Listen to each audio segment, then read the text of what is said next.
Olá, pessoal, tudo bem?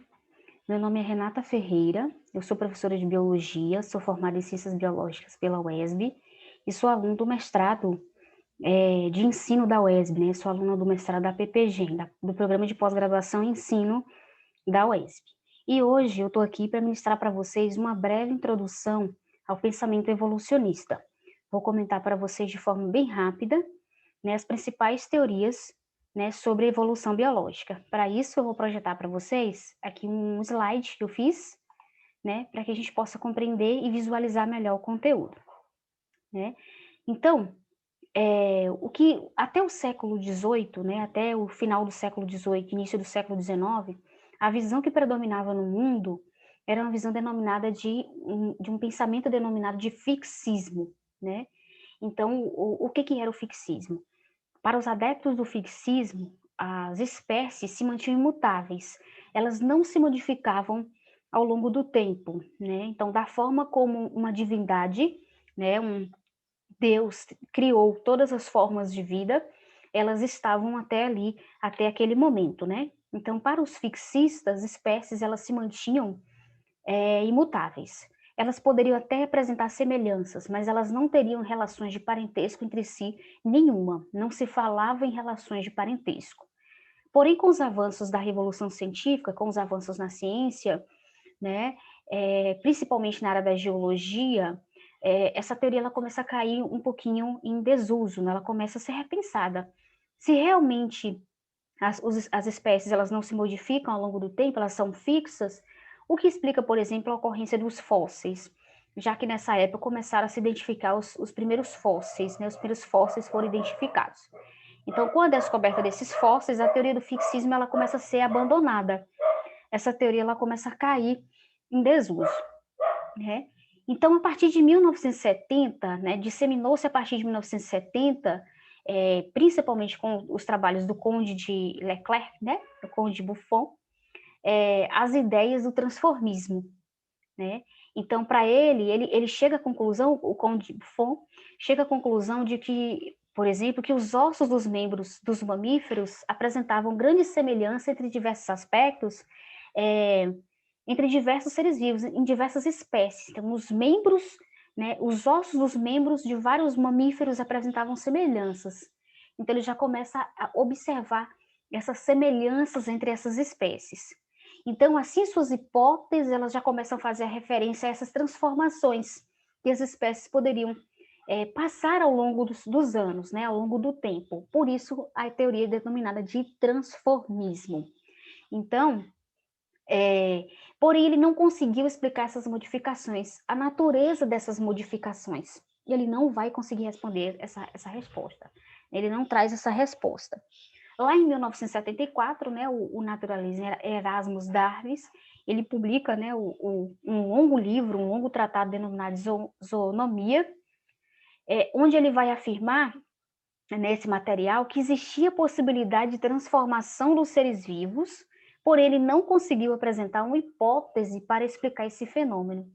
Ele falou em transformação dos seres vivos, mas ele não explicou a natureza desse fenômeno. Mais tarde, né, outros cientistas, como o famoso Charles Darwin, por exemplo, vai sugerir, né, explicações, ele traz explicações mais concretas, né, para as modificações entre as espécies ao longo do tempo. Lá em 1809, né, vai surgir a primeira teoria evolucionista considerada científica, né, que é a teoria do Lamarck, concreta, uma teoria sobre evolução concreta. Então, o Cavaleiro de Lamarck, como assim era chamado, né, ele foi professor de zoologia na França, né, ele publicou a obra Filosofia e Zoologia, que tratava das modificações que aconteciam com os seres vivos. Ele é considerado, sim, o primeiro evolucionista, pois sua teoria ela é ampla e ela traz uma explicação mais plausível para a transformação dos seres vivos. Então, ele vai propor, o cientista, né, o pesquisador que traz o termo, que cunha o termo biologia para denominar essa área, essa nova área de estudos. Então, o termo biologia foi criado pelo Lamarck, né? E ele vai defender que os seres vivos eles se desenvolviam gradativamente ao longo das gerações, de maneira linear. Então, ele traz um sentido linear para esse processo evolutivo, né? Então, como assim linear? Quer dizer que as espécies elas vão evoluindo no sentido de ficarem cada vez mais complexas, né? Então, a teoria do Lamarck, ela abordava mais ou menos dessa forma. Aqui eu coloco para vocês um pouquinho de uma imagem muito famosa, que ela é propagada, né, na mídia, mas é uma imagem que ela pode até ser bonitinha, porém ela está totalmente incoerente do ponto de vista evolutivo, né, porque é uma escala linear, né, de evolução, ela traz aí os ancestrais dos sapiens, do Homo sapiens, né, as espécies que viveram, mas traz um sentido numa sequência linear. E aqui dá a ideia de que cada uma dessa espécie que ela viveu em determinado ponto, em determinado período de tempo, e que ela foi ficando cada vez mais complexa e caminhando rumo à perfeição, né? Então essa escala está totalmente equivocada. Existiram grupos aqui que viveram no mesmo período de tempo, foram contemporâneos, e essa escala dá a ideia de que cada um viveu em seu tempo aqui, né? Então, evolução não tem sentido, evolução não tem finalidade. Então, essa é uma imagem que pode até ser legal, mas ela está bonitinha, né? Mas ela está totalmente incoerente do ponto de vista evolutivo. Então, vamos falar rapidinho das teorias de Lamarck, né? Lamarck vai falar dos dois pressupostos assim mais importantes da teoria de Lamarck é a lei do uso e desuso e a lei da herança dos caracteres adquiridos. Então, para Lamarck, uma determinada característica ela pode surgir ou desaparecer de acordo com o uso ou desuso dessa característica. Por exemplo, aí Lamarck ele é conhecido como, né, o cara que falou do pescoço da girafa. Na verdade, ele vai falar isso aí, ele vai mencionar uma vez no trabalho dele, mas não é o exemplo que ele vai ficar martelando ao longo do trabalho dele todo, né? Ele vai usar vários outros exemplos para ilustrar sua teoria. Então, ele vai dizer, por exemplo, que as girafas de pescoço longo, elas surgiram devido ao esforço, né, repetitivo de alcançar o alimento nas árvores altas, né? Então, o alimento rasteiro, ele começa a desaparecer, e as girafas não tinham pescoços longos. Então, devido ao esforço repetitivo de esticar o pescoço, essa característica surgiu e ela foi transmitida à sua descendência. Por isso, lei do uso e desuso. Ele fala também a respeito lá dos membros da cobra também, né?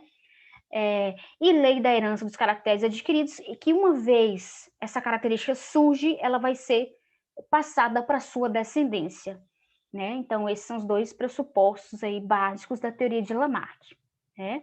Então, lei da transmissão dos caracteres adquiridos, alterações no corpo do organismo provocados pelo uso ou pelo desuso são transmitidos aos descendentes. Outro exemplo que ele usa para colocar sua teoria são as aves aquáticas, né?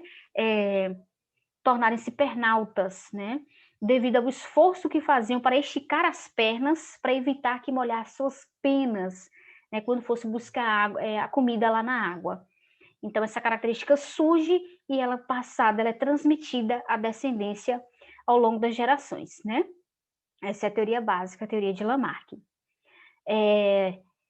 Aí vem a teoria de Charles Darwin, né? Quem foi Charles Darwin? Darwin foi um filho, né? Um rapaz de família bastarda, né? Que ingressa lá na viagem do navio HMS Beagle, né? Uma expedição para poder, com interesse de ajustar os mapas, né? Eles foram fazer diversos estudos e dentre esses estudos melhorar os mapas. Então Darwin foi convidado para fazer essa viagem.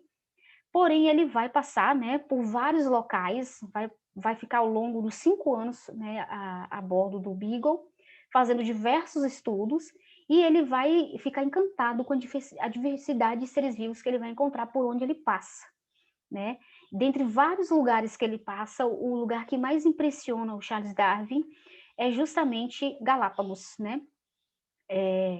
E aí onde ele vai ver a diversidade de seres vivos gigante, e vai estudar, principalmente ele vai ficar encantado lá com a diversidade de bicos, né, diferentes para a espécie dos tentilhões, que vai embasar boa parte do seu trabalho. Então ele vai observar lá, ele observou 14 espécies de tentilhões e ele percebia a diferença desses bicos de acordo com a ilha que era encontrada cada tentilhão, revelando, claro, um modo de alimentação diferente para cada espécie. Dentre vários outros lugares que ele viaja, ele vai compilar todo esse material, né? E quando ele retorna, ele não publica de imediato, né? Ele vai publicar esse material lá após 22 anos de seu retorno, e aí, cerca de 50 anos depois da publicação de Lamarck, e sabendo também do trabalho de Wallace, que foi outro pesquisador que vai falar também, vai chegar basicamente na ideia que ele chegou, que é a seleção natural. Porém, ele vai publicar, né, lá o primeiro livro no dia 24 de novembro de 1859. Então, ele publica a primeira versão da origem das espécies, né? Então, vamos ficar por aqui. Numa próxima oportunidade, falaremos mais sobre as teorias evolucionistas, né, que são simplesmente encantadoras, né, e muito interessantes. Muito obrigada, até mais.